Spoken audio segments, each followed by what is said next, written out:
Assalamualaikum, santai-santai kita bertani berkenaan dengan akad bai'ah fisabilillah.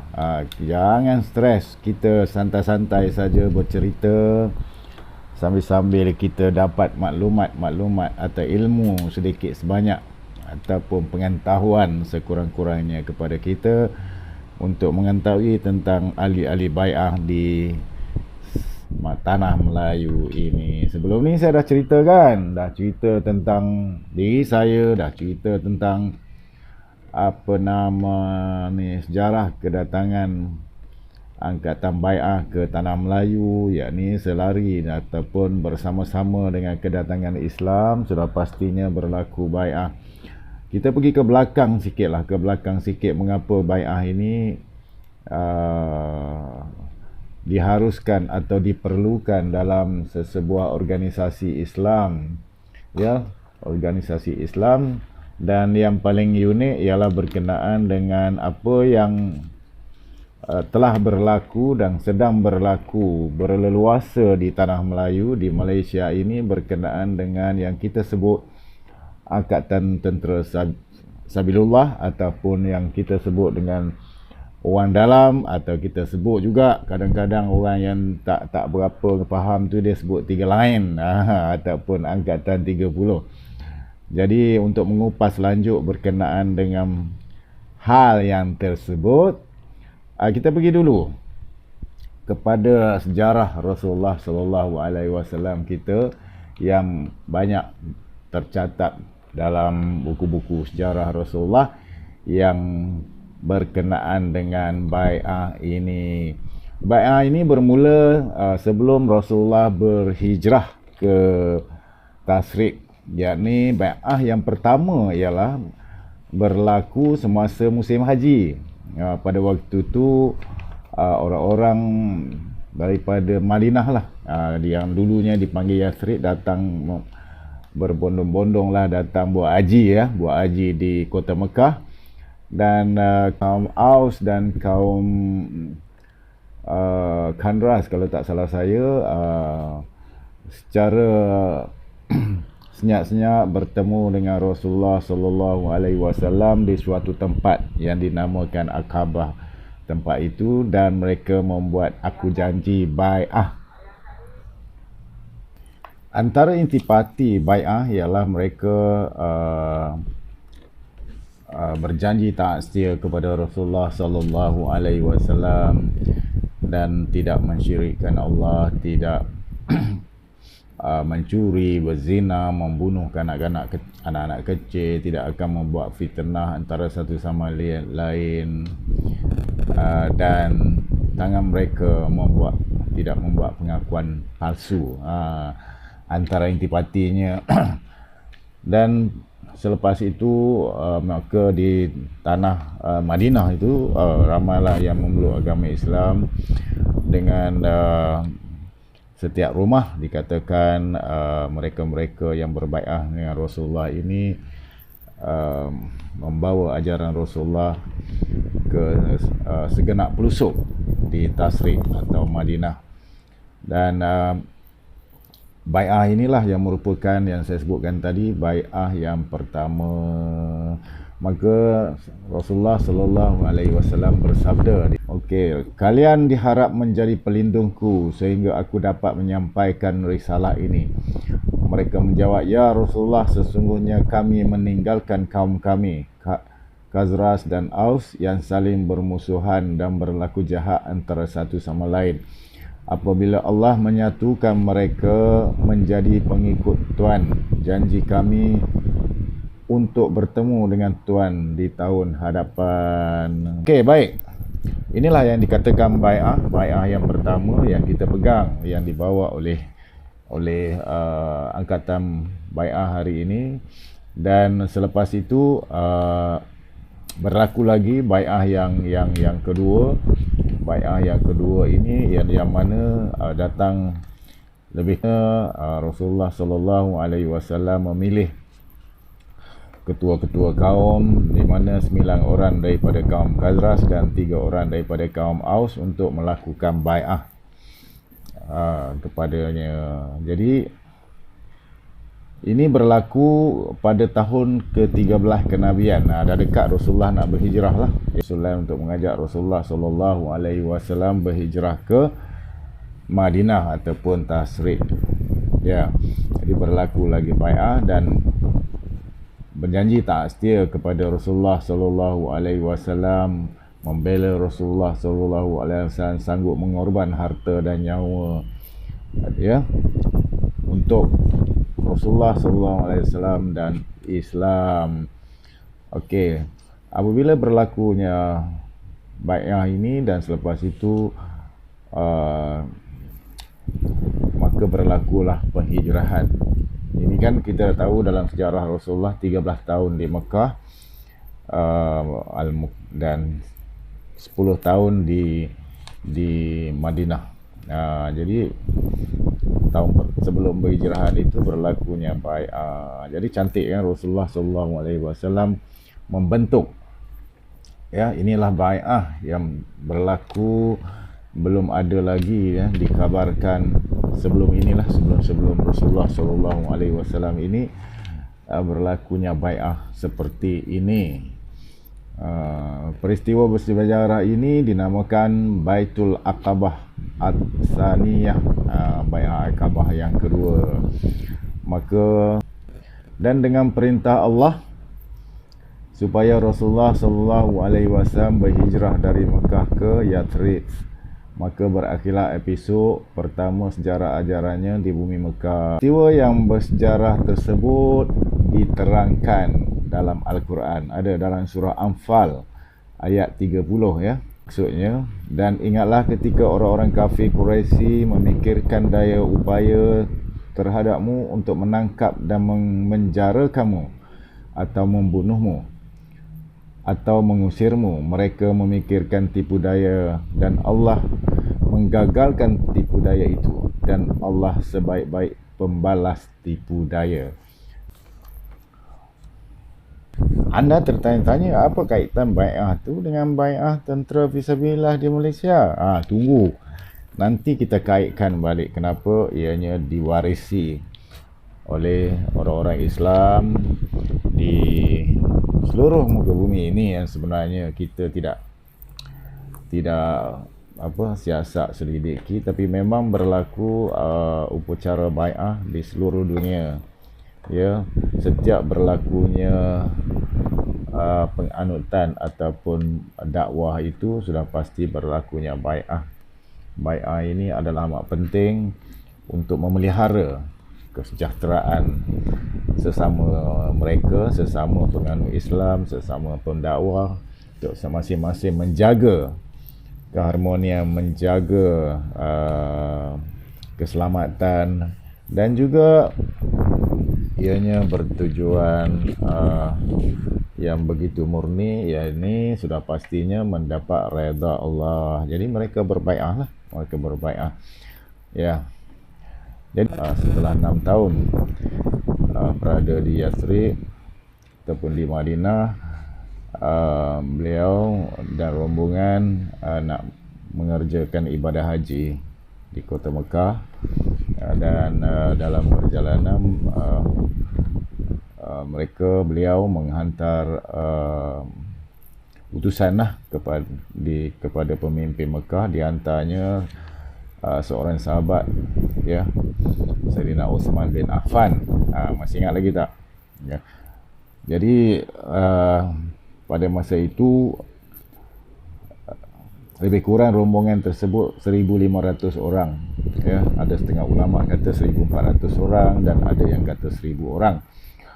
Jadi setelah hantar utusan memberitahu bahawa Rasulullah dan rombongan nak mengerjakan haji, maka terdengarlah ataupun desas-desus satu peristiwa bahawa Sayyidina Uthman bin Affan ini dibunuh. Maka Rasulullah SAW mengarahkan ataupun meminta melaksanakan bai'ah kepada keseluruhan lah, bai'ah tak setia ini untuk menyerang kota Mekah lah, ya.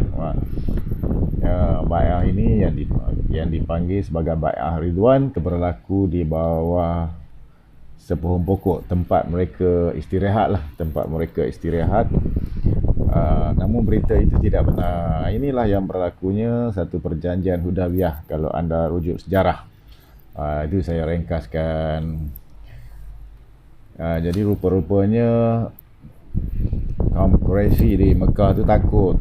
Dia takut. Maka mereka menghantar wakil ke berjumpa Rasulullah sallallahu alaihi wasallam, iaitu bernama Suhail bin Amruh bin Amiri. Maka dalam perundingan itu tercapailah persetujuan damai dalam sejarah yang dinamakan Sulhul Hudaybiyah, perjanjian Hudaybiyah, kan? Okey.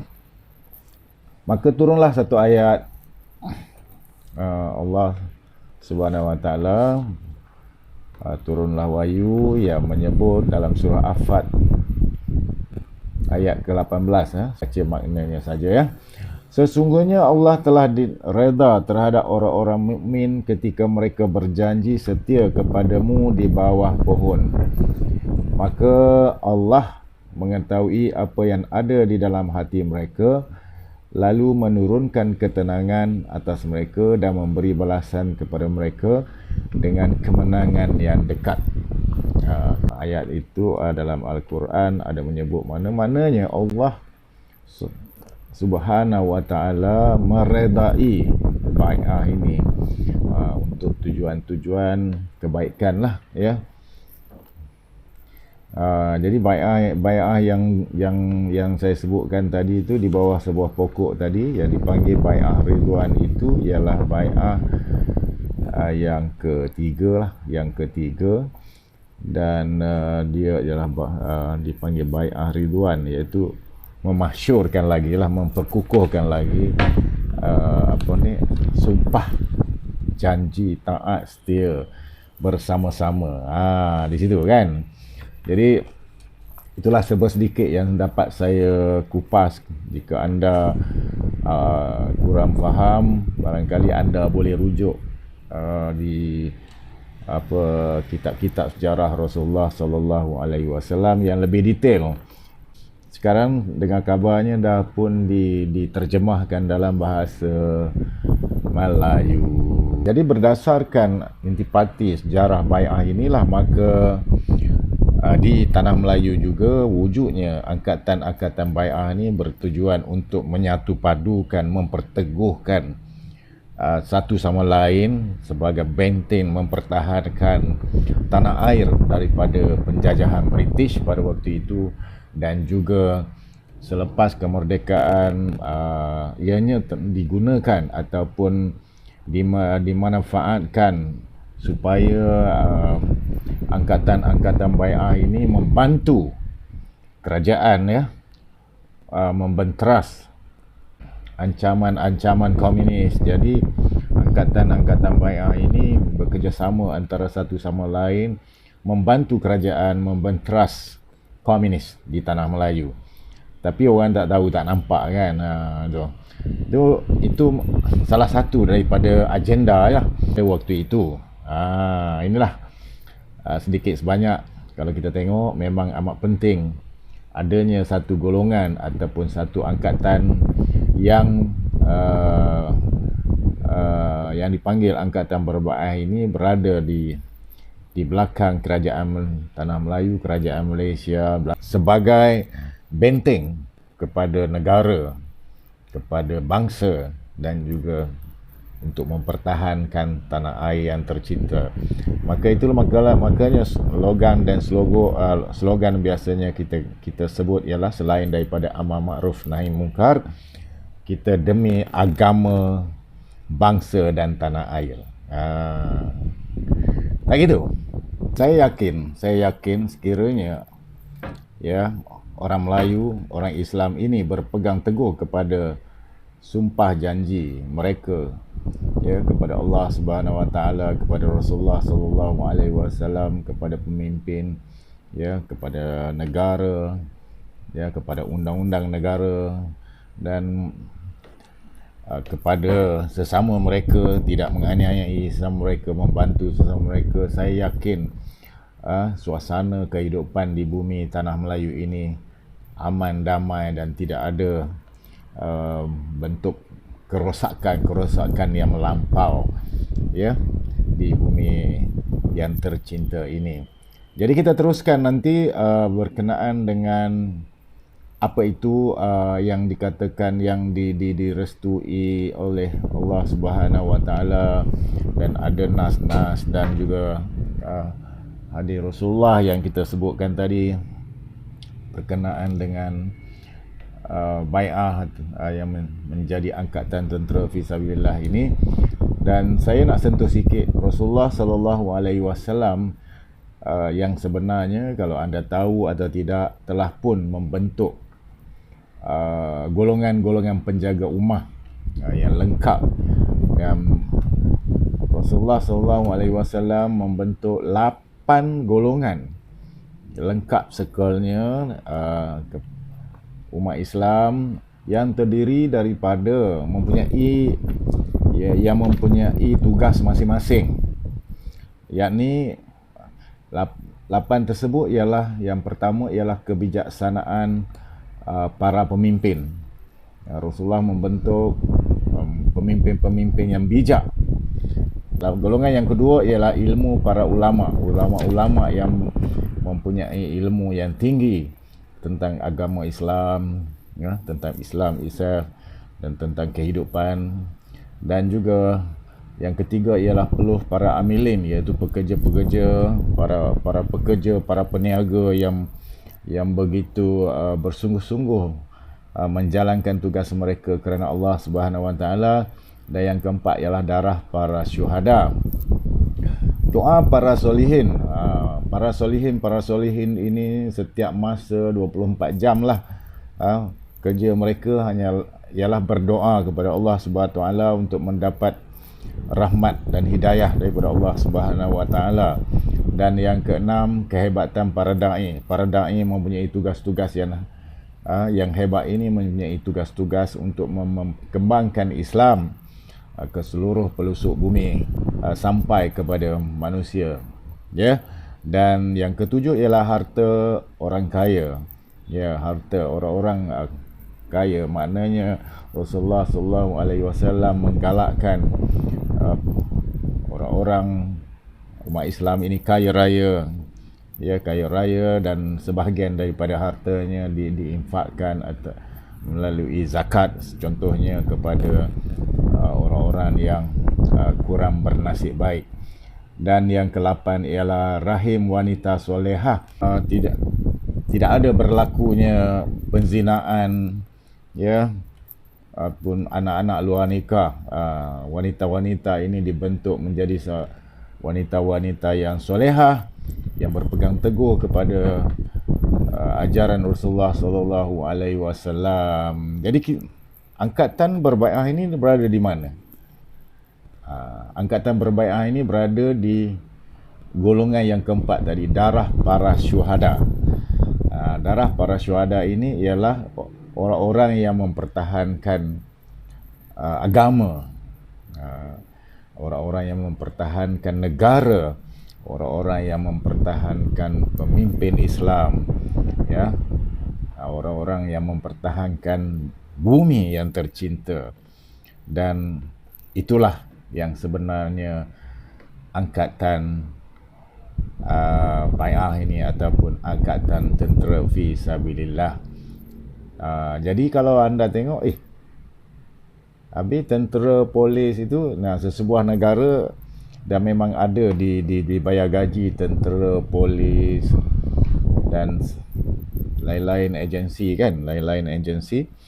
Namun demikian, angkatan tentera fisabilillah ini adalah merupakan benteng bagi membantu,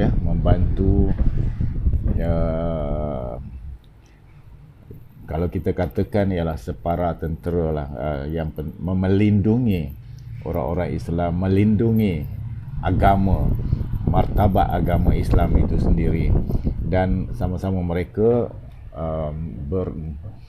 bersama-sama berada dalam satu kelompok yang begitu teguh bekerjasama antara satu sama lain, dan mereka juga adalah bertanggungjawab menyelesaikan masalah-masalah setempat. Nanti kita cerita panjang lagi. Ya. So untuk kali ini saya rasa setakat ini dulu, dan jangan lupa subscribe channel saya walaupun bahasa-bahasa yang berterabur kan, kerana saya buat video tidak mengguna tag-tag yang khusus dan saya rakam secara direct. Apapun subscribe ya, dan tunggu episod yang berikutnya berkenaan dengan apa, supaya anda lebih faham tentang Angkatan Tentera Fisabilillah ini. Nanti kita akan tengok apa itu Ayahanda, apa itu Abang Long, apa itu Ali, apa itu Kak Long. Semua itu nanti kita kupas. Wassalamualaikum warahmatullahi wabarakatuh. Semoga anda semua berada dalam situasi yang mendapat rahmat Allah. Terima kasih.